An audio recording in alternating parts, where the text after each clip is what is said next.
जो आल और मन की बातें पढ़ने का रहस्य। प्रस्तावना।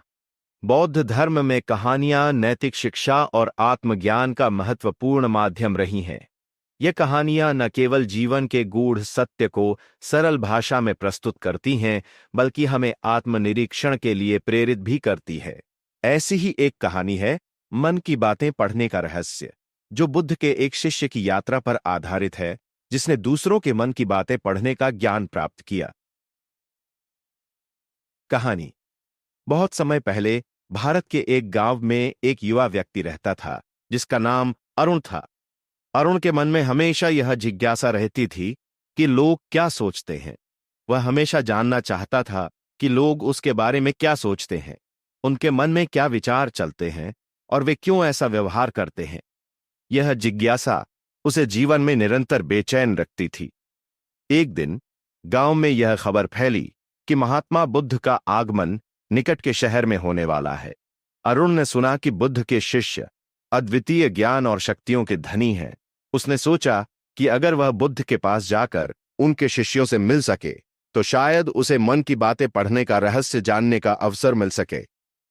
अरुण ने तुरंत निर्णय लिया और बुद्ध के पास जाने के लिए तैयार हो गया। वह कई दिनों तक यात्रा करता रहा और अंततः बुद्ध के आश्रम में पहुंच गया। वहां उसने बुद्ध के दर्शन किए और उन्हें प्रणाम किया। उसने अपने मन की जिज्ञासा व्यक्त की और पूछा, भगवान, क्या आप मुझे ऐसा ज्ञान दे सकते हैं जिससे मैं दूसरों के मन की बातें पढ़ सकूं? बुद्ध ने उसकी बात सुनकर मुस्कुराते हुए कहा, यह कोई साधारण ज्ञान नहीं है। इसके लिए तुम्हें पहले अपने मन को समझना होगा। अगर तुम अपने मन को जान लोगे तो दूसरों के मन को जानना सरल हो जाएगा। बुद्ध ने अरुण को एक शिष्य के रूप में आश्रम में रहकर साधना करने की अनुमति दी। उन्होंने उसे निर्देश दिया कि वह प्रतिदिन ध्यान करे और अपने मन की प्रक्रियाओं का अवलोकन करे। अरुण ने इस दिशा निर्देश को मानकर ध्यान में गहराई से उतरना शुरू किया। पहले कुछ दिनों तक उसका मन बहुत विचलित रहा। विचारों की धारा निरंतर चलती रहती थी और ध्यान केंद्रित करना मुश्किल था। लेकिन धीरे धीरे उसने अपने मन की चंचलता को नियंत्रित करना शुरू किया। कुछ महीनों बाद अरुण ने महसूस किया कि उसका मन शांत हो गया है। अब वह अपने विचारों को आसानी से समझ सकता था। उसने बुद्ध से दोबारा पूछा, भगवान, क्या अब मैं दूसरों के मन की बातें पढ़ सकता हूं? बुद्ध ने मुस्कुराते हुए कहा, तुमने अपने मन को शांत कर लिया है, लेकिन मन की बातें पढ़ने का रहस्य इससे कहीं अधिक गहरा है। तुम्हें अब दूसरे लोगों के प्रति सहानुभूति और करुणा का विकास करना होगा। अगर तुम वास्तव में जानना चाहते हो कि लोग क्या सोचते हैं, तो पहले तुम्हें उनके दुख और सुख को समझना होगा। बुद्ध ने अरुण को गांवों में जाने का आदेश दिया, जहां वह लोगों के बीच रहकर उनकी समस्याओं को समझ सके। अरुण ने बुद्ध के इस आदेश को स्वीकार किया और गांव-गांव जाकर लोगों से मिलने लगा। वह उनकी कठिनाइयों को सुनता और उनकी मदद करने की कोशिश करता। धीरे धीरे अरुण ने महसूस किया कि वह दूसरों की भावनाओं को समझने लगा है। एक दिन जब वह एक वृद्ध महिला के पास बैठा था, जिसने अपने बेटे को युद्ध में खो दिया था, उसने उसके दोहक को इतनी गहराई से महसूस किया कि उसकी आंखों में आंसू आ गए।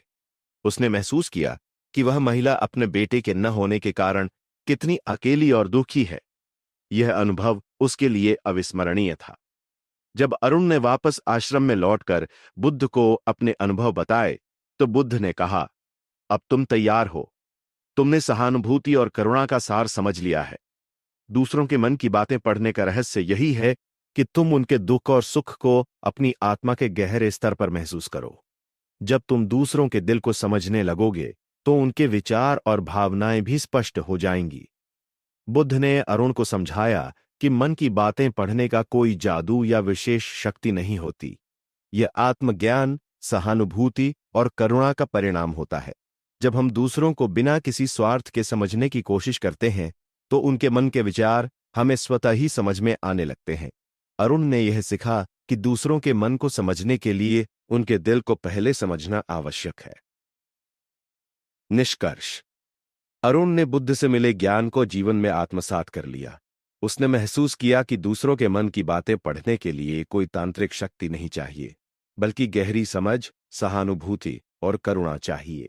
उसने सीखा कि जब हम अपने मन को शांति और करुणा से भरते हैं तो दूसरों के मन की गहराई तक पहुंच पाना संभव हो जाता है। इस प्रकार उसने अपने जीवन को दूसरों की सेवा और उनके दुख को समझने में समर्पित कर दिया। यह कहानी हमें सिखाती है कि सच्चा ज्ञान और आत्म जागृति हमें दूसरों के प्रति हमारी संवेदनशीलता और सहानुभूति से प्राप्त होती है। जब हम अपने मन को शांत और शुद्ध करते हैं तो हम दूसरों के मन को भी पढ़ सकते हैं। मन की बातें पढ़ने का रहस्य केवल मानसिक योग्यता में नहीं बल्कि दिल की गहराई में छुपा होता है।